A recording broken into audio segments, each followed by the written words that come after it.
Why aren't you eating dinner? My father-in-law asked, noticing the scant portions at the dining table, just enough for 3. It was the first time we'd seen him in a long time, gathered for New Year's. This happens all the time, I replied, my voice quiet but resolute. What do you mean by, this happens all the time? His eyes flicked curiously between my mother-in-law and husband. A daughter-in-law who can't give her mother-in-law grandchildren is nothing but a servant, isn't she? My mother-in-law responded casually, as if stating a well-known fact, while chewing the hamburger steak I had prepared. Exactly, Ruby is our servant. She stays in the kitchen and takes care of us while we eat, my husband added, his tone matching hers as he took a loud sip of beer. Every weekend, he dragged me to his mother's house to help with her chores. You should be grateful I'm letting you stay, even though you couldn't give her grandchildren. The least you can do is help out. I dreaded those visits, but my commitment kept me going. Refusing was never an option. My husband would berate me until I complied. He knew how easily I lost my temper and struggled to find the right words. Mom, I brought your servant. He even started greeting me that way recently. What are you saying? My father-in-law asked, clearly disturbed by how they referred to me. That's how a normal family with children operates. Ruby's infertility took away any chance of grandchildren. It's not her fault. You should stop mistreating her.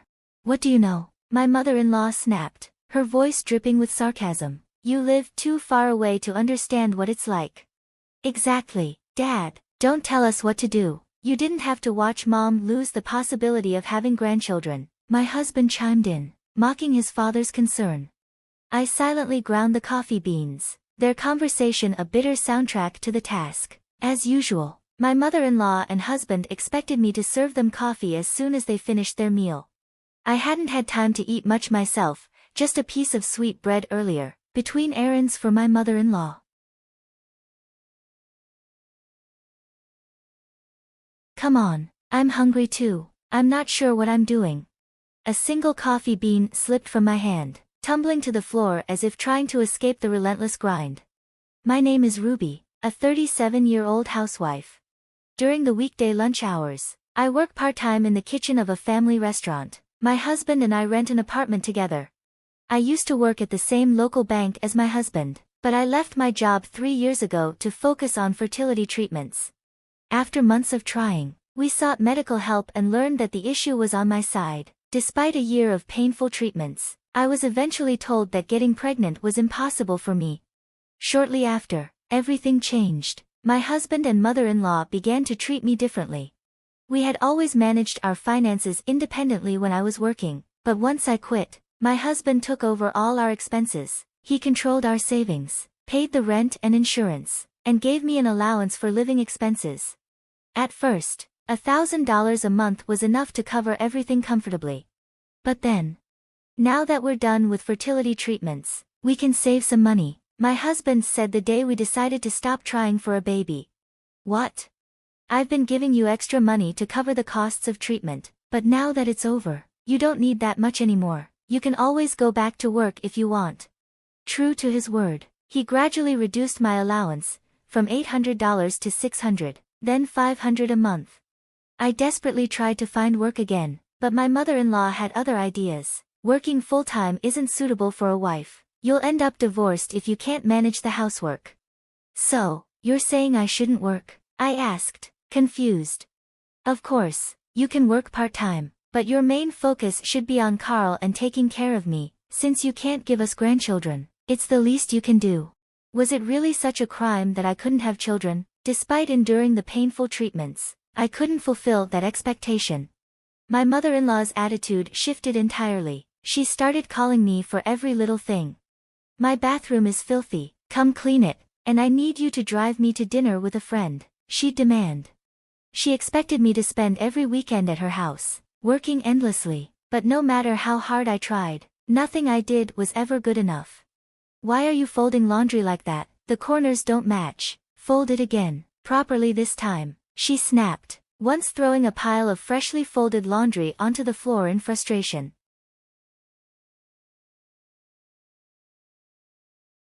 She seemed to take pleasure in hurting me. After dinner, my father-in-law asked, I'm going out for a drink, would you like to join me? He quickly added, if you don't want to. That's okay, I just wanted to talk about what happened at dinner. His concern touched me deeply, and I felt my emotions welling up. You've been treated so unfairly by Elizabeth and Carl, he said softly, and those words unlocked something inside me. Tears began to fall uncontrollably. I've noticed it for a while. If you need to talk, I'm here to listen. He took me to a local bar, a small but cozy place with a warm atmosphere. We sat across from each other at a table. He ordered a beer, and I chose a whiskey soda. We got some mixed nuts and a salad to share. After taking a sip of his beer, my father-in-law began. I could see at dinner that Elizabeth and Carl were being rude to you. I hesitated but then opened up about everything I had been holding in. It started after I gave up on fertility treatments. I confessed. They blame me for not being able to have children and treat me like a servant. Carl won't let me work full-time, and he's been cutting down my living expenses. Now, he only gives me $500 a month. I paused, then continued, but what hurts the most is being called a slave. My father-in-law sighed. Elizabeth is only happy when she gets her way. Yeah, I know.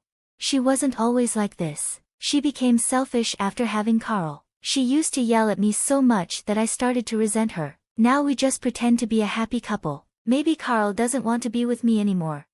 I'm envious that you have somewhere to escape to, I admitted. You need to be tougher. Make your voice heard. Maybe, but just talking to you helps, I said, feeling a bit of relief. That's good. I'm glad I could help. We lingered for a while longer, each having another round, him with beer, and me with whiskey. But as soon as we returned home, reality hit hard. I'm back, I called out as I opened the door, only to find my mother-in-law and husband standing there. Dad, did you have a night out with my wife? Carl asked, eyeing us both suspiciously.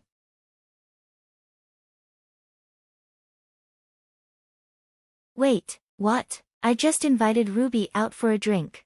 My mother-in-law's face darkened. What kind of relationship is this where you can go out for drinks together, just like your husband said?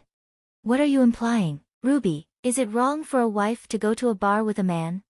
You can't give me grandchildren, but you still have desires. Both my husband and mother-in-law pointed at me in unison.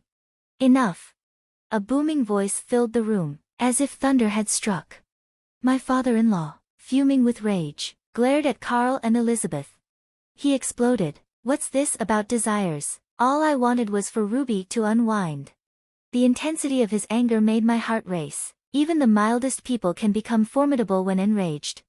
Elizabeth. At the sound of her name, my mother-in-law flinched, revealing either her fear of him or her guilt. You questioned the nature of my relationship with Ruby just because I took her out for a drink. She's been treated like a servant, and I simply wanted her to have a break, that's all. And because of Ruby, I can't have grandchildren. How can you say that when you've never wanted children? The accusation stung, making me want to scream. My mother-in-law had always blamed me for not providing grandchildren. Well, grandchildren are different from other children, aren't they? But your actions toward Ruby make it clear you weren't really interested in having grandchildren. You're just using it as a pretext to blame her. My mother-in-law looked like she was about to respond but then quickly turned her gaze away from my father-in-law. Was she speechless, or was she simply afraid of her husband? Carl. Wait, what? I heard you only give Ruby $500 a month for living expenses. Do you keep the rest of your salary? No, I pay for rent and insurance. Even so, I don't believe that's all of your salary. My husband turned away, biting his lower lip, clearly unable to come up with a convincing excuse. I'm here to discuss our future. Let's get straight to it. My father-in-law guided us to the living room. What do you mean, discuss our future? Just sit down. Make some coffee first, Ruby.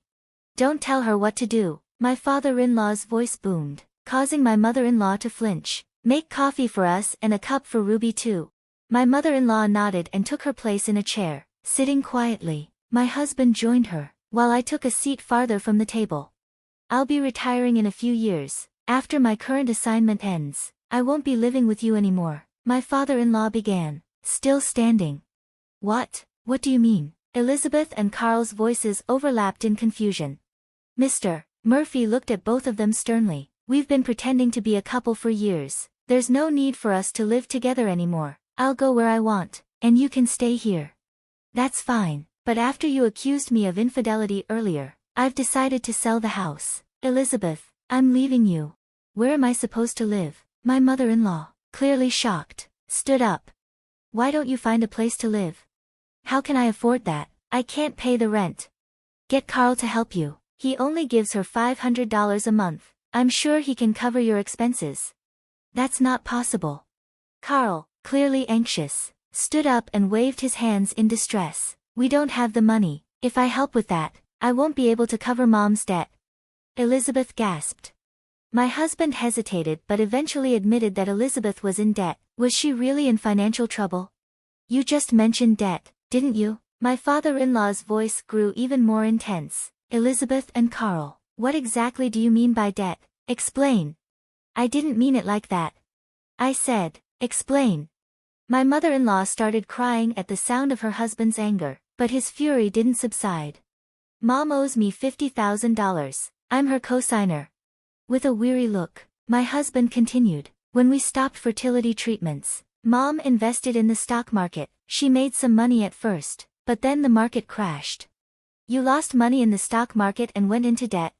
Yes, I used family funds for the investment. We were advised to buy stocks that were supposed to rise, but instead, we ended up in debt. Now, I'm paying it off with my salary, and Mom is working part-time at a supermarket to repay it. This was all news to me. I had never heard about any stock investments or debt before. It turned out my mother-in-law had lost a lot of money in the stock market and borrowed to cover the losses when we stopped fertility treatments. Her attempts to repay the debt by investing in rising stocks had only deepened their financial troubles. Maybe, I blurted out without thinking, that's when you and Carl started treating me like a servant. Ruby, what are you implying? My mother-in-law asked sharply. Were you just taking your frustrations out on me? The mistreatment began around the time I stopped fertility treatments. I don't think it was solely about wanting a grandchild. It seems more like you took your anger out on me because it was convenient. My mother-in-law remained silent, as expected. And Carl used the money he took from my monthly allowance to pay off his debts. He could save money now that there are no fertility treatments. The reduction in my funds wasn't due to any strange reason. It was to cover his mom's debt. You stupid idiot. My father-in-law finally exploded. Even if it's family money, it's money I worked hard for and saved. You invested it in stocks without consulting me, and now it's gone. What kind of reckless spending is this? With that, my father-in-law stormed out of the room, heading towards the second floor. We all followed him. What are you doing, Dad? Show me Elizabeth's belongings. I want to see what she's been buying. Stop it, Elizabeth cried and tried to intervene, but her husband ignored her. Stop it, he flung open the closet door as she continued to scream. The first thing I noticed was a collection of luxury handbags, at least 10 of them. Ruby, are these bags expensive? They're all luxury items, each costing over $1,000. My father-in-law then opened a small drawer in the closet, revealing an assortment of accessories, rings, necklaces, and earrings, some adorned with diamonds and rubies. I picked up one of the rings and noticed it was engraved with K18, indicating it was 18-karat gold. Elizabeth, did you buy all these expensive things without telling me? I'm sorry. But divorce, my father-in-law snapped, turning his disgusted gaze toward my husband. All this spending, the unauthorized stock investments, and treating Ruby like a servant, divorce. I want a divorce, and I won't accept any objections. Then how am I supposed to live? Talk to Carl. I'll sell this house and land immediately. You can sell these bags and jewelry to cover your expenses. My mother-in-law had no retort. My husband, now visibly humbled, nodded and bit his lip, lacking the arrogance he once had. The next day, my father-in-law handed me 2 sets of divorce papers. Here, Ruby, if you want to file for divorce as well. I glanced at my husband. He sighed and turned away, unable to meet my eyes. I had wanted a divorce for a long time, but now I was more focused on securing alimony from them. I had spent the night reflecting on my suffering and what I wanted for the future. The fertility treatments had been excruciating, and despite my efforts, I couldn't conceive. It was a devastating realization that all my sacrifices had been in vain. As I struggled with my grief, Carl had informed me that since fertility treatments were no longer needed, he would be reducing my living expenses.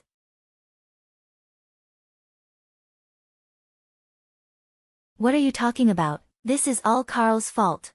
Be quiet, Elizabeth. My father-in-law's face was a mask of fury, and my mother-in-law fell silent immediately. My mother-in-law blamed me for not giving her a grandchild and then treated me like a servant. Do you have any idea how hard that was for me?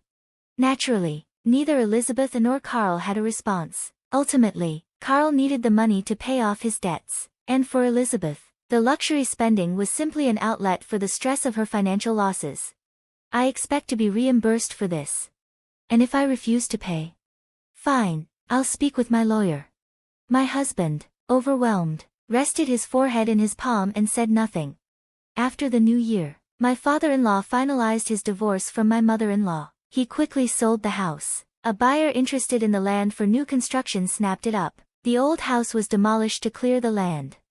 With nowhere else to go, my mother-in-law moved into a dilapidated apartment that seemed on the verge of collapse. She now lives with my ex-husband. Between their living expenses and the alimony payments to me, they are struggling financially. My mother-in-law works at a supermarket during the day and takes a part-time job at a pub at night. My ex-husband also took on a second job at a wedding hall on weekends in addition to his regular job. They have been complaining to everyone they know about the difficulty of paying off their debts while watching others thrive.